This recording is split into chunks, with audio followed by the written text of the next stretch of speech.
বাঘাইছড়ি, সত্য প্রকাশে আপোষহীন।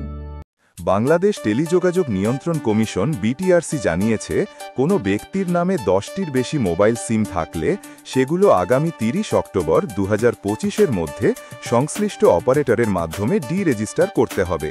বিটিআরসির বার্তায় বলা হয়েছে, একজন ব্যবহারকারী তার জাতীয় পরিচয়পত্র এনআইডি ব্যবহার করে সর্বোচ্চ 10টি সিম রাখতে পারবেন এবং অতিরিক্ত সিমগুলোর মালিকানা পরিবর্তন বা নিবন্ধন বাতিল করতে হবে।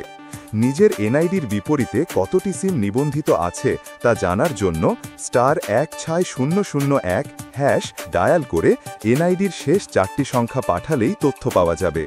বিটিআরসি সতর্ক করেছে যে গ্রাহক নিজে অতিরিক্ত সিম ডি-রেজিস্টার না করলে কমিশন দৈব চয়নের ভিত্তিতে অতিরিক্ত সিমগুলো স্বয়ংক্রিয়ভাবে বাতিল করবে।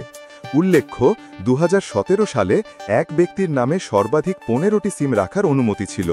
চলতি বছরের 19 মে ওই সীমা 10টি করা হয়েছে এবং স্বরাষ্ট্র উপদেষ্টা জানিয়েছেন যে জাতীয় নির্বাচনের আগে এটি আরও কমিয়ে সর্বোচ্চ 7টি করার বিষয়টি বিবেচনায় নেওয়া হতে পারে, কারণ অনেক সময় একটি রেজিস্টার করা সিম অন্য কেউ ব্যবহার করে অপরাধ করে থাকে, ফলে প্রকৃত অপরাধীকে শনাক্ত করা কঠিন হয়ে পড়ে। ডেস্ক রিপোর্ট, দৈনিক আলোকিত বাঘাইছড়ি। দৈনিক আলোকিত বাঘাইছড়ি, সত্য প্রকাশে আপোষহীন।